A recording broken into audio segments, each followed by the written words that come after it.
Hello friends, कैसे आप सब लोग and thanks for watching my channel.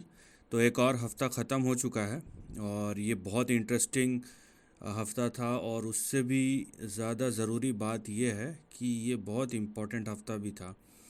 ये हफ़्ता बहुत कुछ डिसाइड कर रहा है, कर सकता है या फिर कर भी चुका है। वही हम इस वीडियो में एनालाइज करने की कोशिश करेंगे। तो बहुत सारे डेटा पॉइंट्स हैं जो कवर करने हैं, तो थोड़ा सा हो सकता है लेंदी हो। और अगर आपको इंटरेस्ट है या फिर जाहिर सी बात है, जो पैसा लगा के रखता है उसको तो इंटरेस्ट रहता ही है, नहीं तो ये बोरिंग लग सकता है। एनीवेज, शुरू करते हैं हम इस हफ्ते का वीकली निफ्टी और बैंक निफ्टी मार्केट एनालिसिस। और इस हफ्ते में हम देखेंगे कि हुआ क्या है और क्या हो सकता है। लेकिन उससे पहले, अगर अभी तक आपने चैनल को सब्सक्राइब नहीं किया है तो जल्दी से सब्सक्रिप्शन का बटन दबा दीजिए और साथ ही में नोटिफिकेशन का बेल दबा के ऑल का भी बटन दबा दीजिए, ताकि जब भी मैं कोई नया वीडियो अपलोड करूं वो आपको नोटिफाई हो जाए। तो सबसे पहले ये निफ्टी का चार्ट है, ठीक है। ये एक दिन का चार्ट है। ये फ्राइडे को जो मूव हुआ था वो आपको दिख रहा है कि लोएस्ट लेवल से, मतलब 18,070 के आसपास से 18,200 का क्लोज, 130 पॉइंट का जंप। और अगर आप 5 दिन का देखेंगे ट्रेंड तो जाहिर सी बात है ये नीचे ही है, ठीक है। वहीं पे हम चलते हैं बैंक निफ्टी में। देखिए, बैंक निफ्टी का जो फ्राइडे का लो था, ये फ्राइडे का है। फ्राइडे का जो लो था 43,560 के आसपास था, वहाँ से 43,970 हाई लगाया था 44,000 के आसपास। तो जाहिर सी बात है यहाँ पे 350 से 400 पॉइंट का यहाँ पे बाउंस आपको दिखेगा। जहाँ 5 दिन का पिछले हफ्ते का जो या इस यह जो हफ्ता गुजरा निफ्टी के लिए डाउन ट्रेंडिंग था, वहीं बैंक निफ्टी फ्लैट है, ठीक है। तो बैंक निफ्टी थोड़ा सा ज़्यादा स्ट्रेंथ शो कर रहा है, लेकिन ये कुछ ऐसा स्ट्रेंथ नहीं है जो एकदम ही, मतलब आप समझ लीजिए ब्लैक बॉक्स सिचुएशन हो कि बैंक निफ्टी तो गिरने को तैयार नहीं है, ऐसा नहीं है, ठीक है।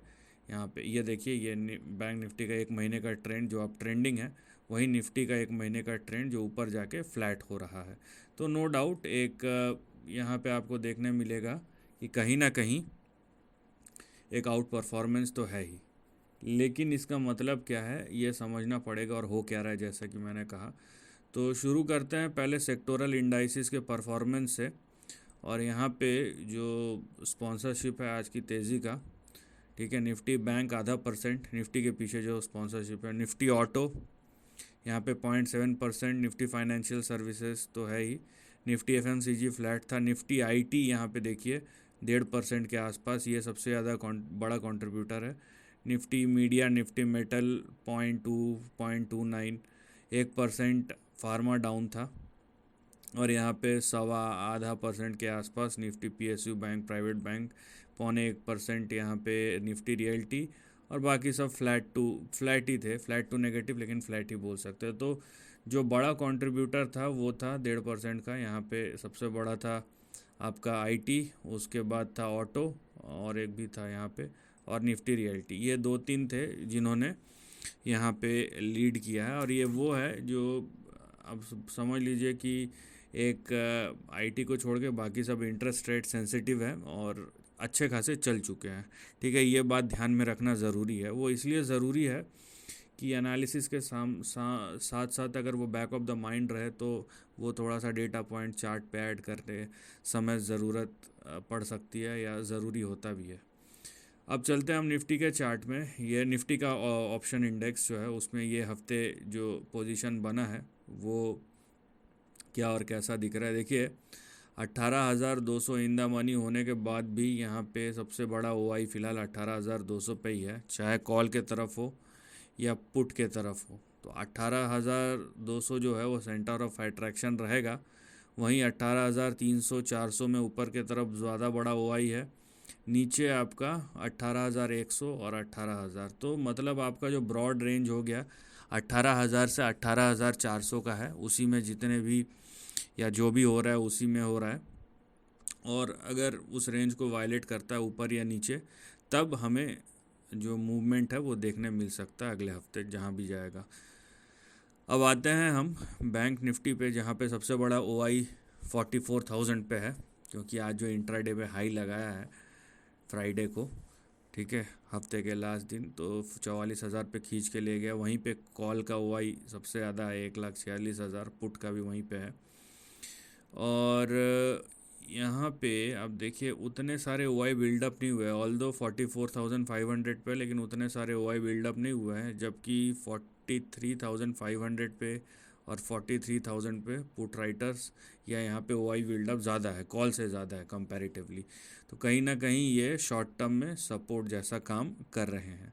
तो ये तो हो गया सूरत हाल कि ये ऑप्शन चेन या ऑप्शन डेटा क्या कह रहे हैं। लेकिन ये देखिए, ये क्योंकि खाली फ्राइडे का ही है, फ्राइडे तक का ही है, तो ये उतना बिल्डअप नहीं हो पाया। अगर आप मंडे के बाद देखेंगे ना, तो एक बड़ा वेरिएंस आता है, एक बहुत बड़ा चेंज आता है मंडे और ट्यूसडे तक, तो सब ये पूरा डेटा ही बदल जाएगा।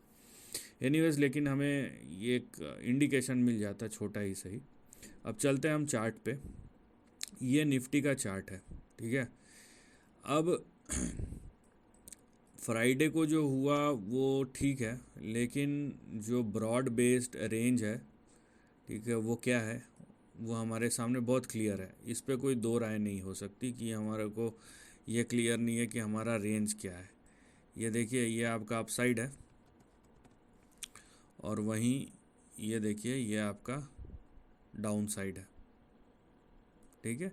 यहाँ तक तो क्लियर हो गया। हाँ, अब इसको ये बोल सकते हैं कि अगर मैं मान लीजिए अगर मैं बुलिश हूँ, तो मतलब तब मेरे को वेट करना पड़ेगा कि ये रेंज के बाहर चले जाए, मतलब निफ्टी जो है 18,950 के ऊपर सस्टेन करे। वहीं अगर मैं नेगेटिव हूँ, तो मैं ये नहीं बोल सकता कि डायरेक्ट अब ये 15,200, क्योंकि बहुत सारे लेवल्स है और ये इंडेक्स है। शेयर होता तो शायद इतने सारे लेवल्स की ज़रूरत नहीं पड़ती रिलेटिवली, लेकिन इंडेक्स में बहुत कुछ होता है, तो हर एक इम्पॉर्टेंट लेवल यहाँ पे ज़रूरी है। क्यों, तो यहाँ पे आप देखिए 17,000, 15,000 से पहले यहाँ पे 16,700 और 16,800 900 पे भी सपोर्ट है, राइट। तो ये हमारा बड़ा रेंज दिखता है। यहाँ पे देखिए, मैं कुछ भी बोलूँ, ठीक है, कि आगे क्या हो सकता है क्या नहीं हो सकता, उससे पहले मैं आपको थोड़ा सा इसको एलैबोरेटेड व्यू में समझाता हूँ कि हो क्या रहा है और हमारा जो व्यू है वो कब डेवलप होना चाहिए। अब देखिए, मैं अगर पूरे वेव्स को एनालाइज करूँ, अब देखिए, ठीक है, ये 62 डेज़ का है, ठीक है। अब बस देखते जाइए, 62 डेज़ का है। उसके बाद जब डाउन साइड शुरू हुआ तो वो 50 डेज़ का है, ठीक है। उसके बाद जो डाउन साइड शुरू हुआ वो 73 डेज़ का है। फिर यहाँ से जो अपसाइड हुआ वो 88 डेज़ का। फिर उसके बाद यहाँ पे जो अपसाइड हुआ वो कम से कम 62 डेज़ का, ठीक है। उसके बाद जो यहाँ पे slow and steady down side चला, ये चला आपका 109 दिन का। उसके बाद फिर जो यहाँ पे अपसाइड आया वो आया यहाँ पे 56 डेज़ का। अब यहाँ पे समझने वाली बात क्या है, ठीक है, आप कोई भी व्यू ले, है ना, आप पॉजिटिव ले नेगेटिव ले, समझने वाली बात क्या है, ये 57 डेज़ है, 52 नहीं। यहाँ पे मिनिमम से मिनिमम भी अगर मैं जाऊँ, यहाँ पे 62, फिर 50, फिर 73, तो 50 सबसे कम है। ऊपर यहाँ पे 88, फिर 62, फिर 109, फिर 57, ठीक है। मैं डेज़ कैलकुलेट यहाँ पे दिखा हुआ होगा, तो सबसे कम जो है 50 दिन लगे हैं, ठीक है। 50 डेज़ यहाँ पे सबसे कम समय जो लगा है वो लगा है 50 डेज़ का, ठीक है। और ये मैंने 50 डे कर दिया। और अगर मैं यहाँ पे प्राइस मूव को देखूँ, ऊपर हो या नीचे हो, तो मिनिमम जो गया है, अब देखिए, ये 11% है, ये 14.5%, ये 15.16%, ये 19% का अप मूव, ये 13%, उसके बाद ये 11.24 और ये 10% के आसपास।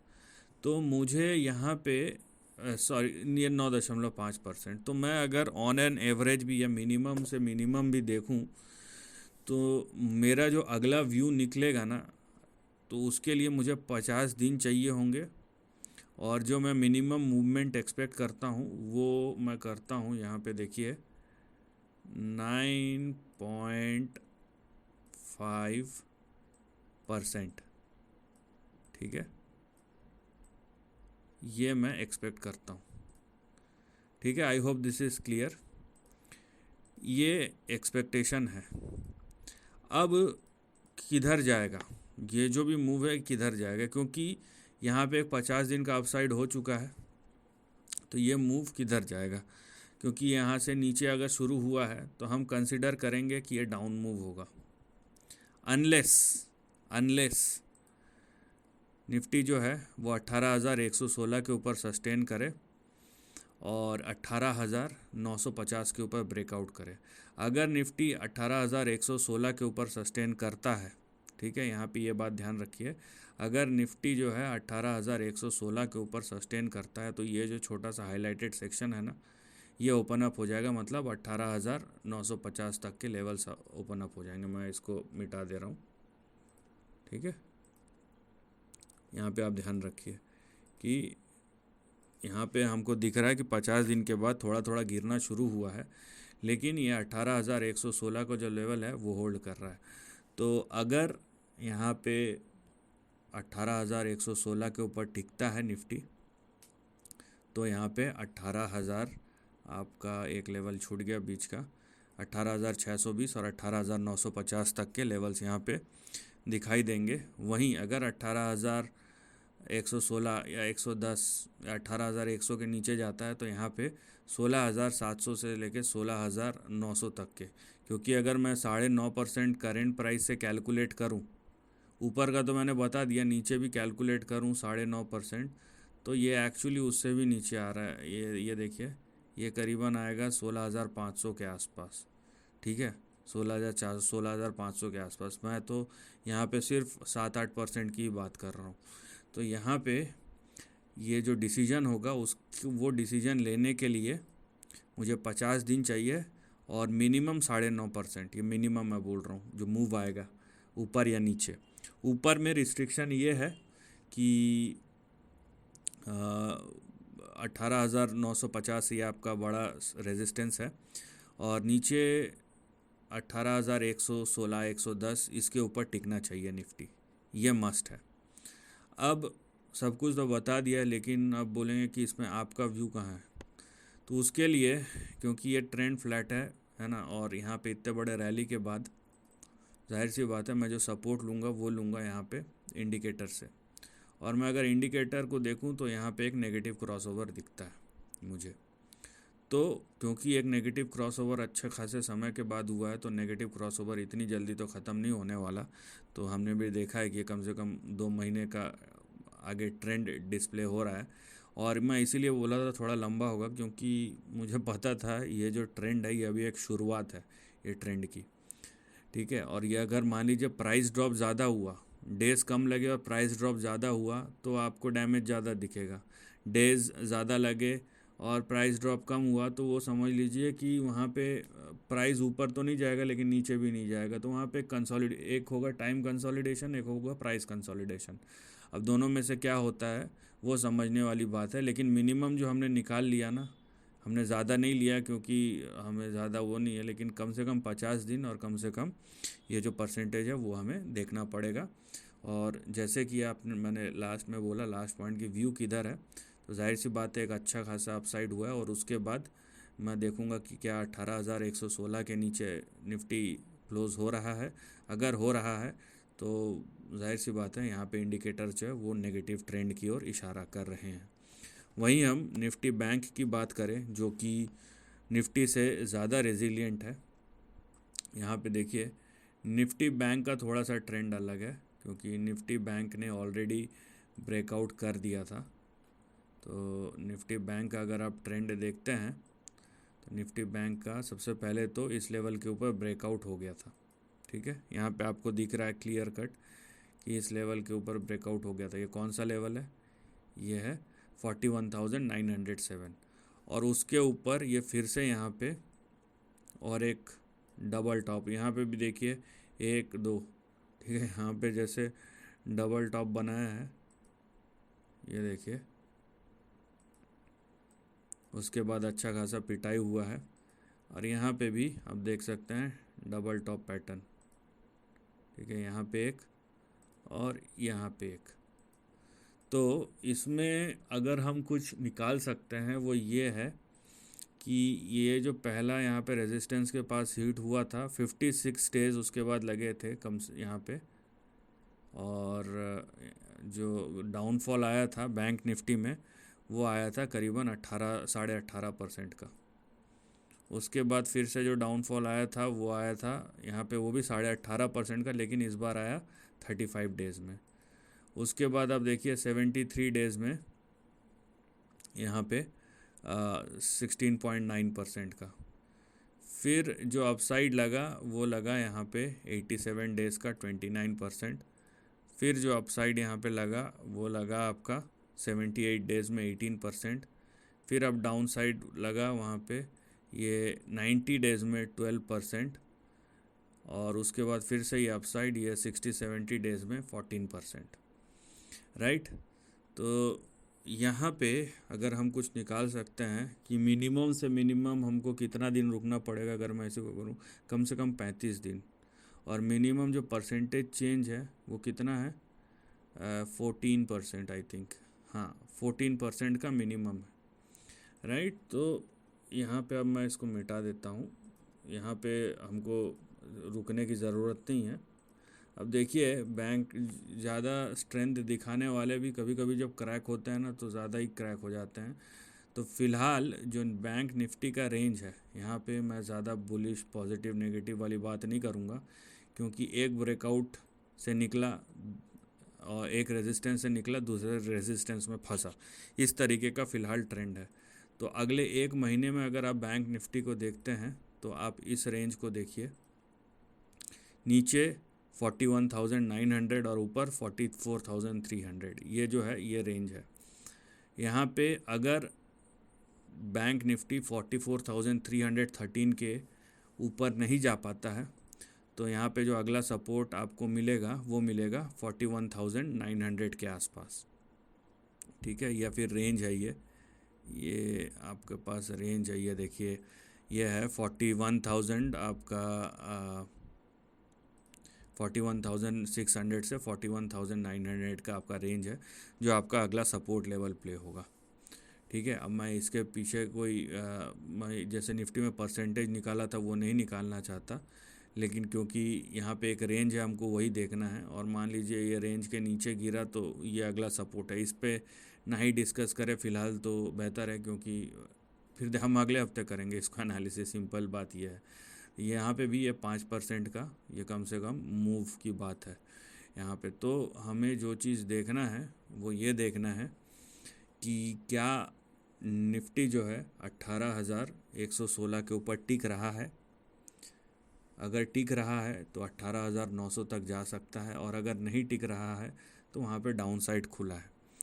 वहीं बैंक निफ्टी क्या 44,313 या 320 या 44,313-320 ये लेवल के ऊपर सस्टेन कर रहा है कि नहीं कर रहा है। तो अगर कर रहा है तो नया अप ट्रेंड है, अगर नहीं कर रहा है 44,313 के नीचे ही सस्टेन है तो ये 41,600 से 41,900 की तरफ जाएगा। अब देखिए डाइकोटमी कि ऑल्दो बैंक निफ्टी ज़्यादा मजबूत है निफ्टी से, लेकिन अभी अगर मैं एक स्नैपशॉट लूँ तो निफ्टी मुझे सपोर्ट के पास दिखता है और बैंक निफ्टी मुझे रेजिस्टेंस के पास दिखता है। ये हो गया यहाँ पे डिफरेंस।